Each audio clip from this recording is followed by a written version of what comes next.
प्यारी हदीस मैं आपको सुनाता चलूँ। देखिए हमारे लिए कितनी ये चीज़ें दीन जो है हमें चीज़ें सिखाता है, हमारा कितना फ़ायदा करता है।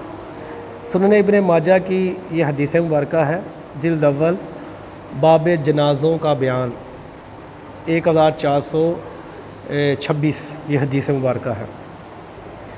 हज़रत अली रज़ी अल्लाह ताला अन्हु शेर खुदा आप फरमाते हैं। अब देखें, मैं एक बात बताता चलूँ, अक्सर किसी के घर फौतगी हो जाती है ना, तो हम क्या करते हैं, जब फौतगी हो जाती है तो हम नहलाने वाला ढूंढने लग जाते हैं।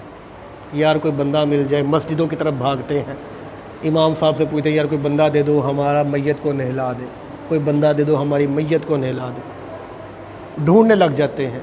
अक्सर ये आज वक्त आ गया है कि जो मैयत को घर वाले नहलाते ही नहीं हैं, वो बाहर से लोगों को लेके आते हैं नहलाने वाला, यार को बंदा दे दो हमारी मैयत को नहला दे।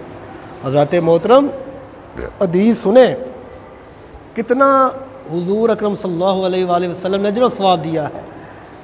हज़रत अली रज़ी अल्लाह ताला अन्हु फरमाते हैं कि रसूलुल्लाह सल्लल्लाहु अलैहि वसल्लम ने फरमाया, जो किसी कोई बंदा मैयत को नहलाए, उसको कफन पहनाए, उसको खुशबू लगाए और उसको उठाए, नमाज जनाजा पढ़े और कोई ऐब वगैरह देखे तो उसको ज़ाहिर ना करे। जब वो गुस्ल करे उसमें कोई ऐब हो तो लोगों को ना बताए, और वो अपनी ख़ताओं से ऐसे माफ़ हो जाएगा, पाक साफ़ हो जाता है जैसे पैदाइश के दिन वो पैदा हुआ है। खुद देख ले गुस्ल देने का कितना अजर सवाब है।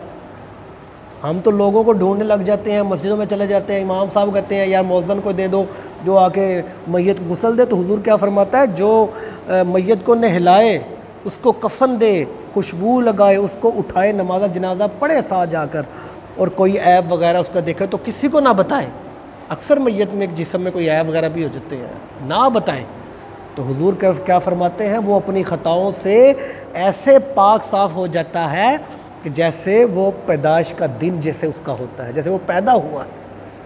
तो हज़रत मोहतरम कितनी नेकियां हैं, ये हमेशा याद करो। अगर घर में आपका कोई फ़र्द वफ़ात पा गया है तो उस मैयत को खुद आप नहलाओ, तरीक़ाकार सीखो। वालिद साहब फौत हो जाते हैं किसी के, वो बाहर से लोगों को ढूंढने लग जाते हैं, तो घर के अफराद जो होते हैं वो गुस्ल नहीं देते, खुद दे। बड़ी नेकियां हैं, कितना अजर सवाब हुजूर बता रहे हैं। और तुम नहलाओ, फिर कफन दो अपने घर के फ़र्द को।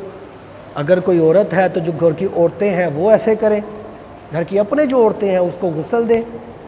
ये तरीका ज़हन करें, खुद तरीका आना चाहिए। जब तुम गुस्ल दोगे, तुम उसको कफन दोगे, तुम उसको खुशबू लगाओगे, फिर उसके साथ जनाजा पढ़ के आओगे, तो इतना अजर सवाब मिलेगा कि तुम फिर ऐसे हैं जैसे तुम अभी पैदा हुए हो।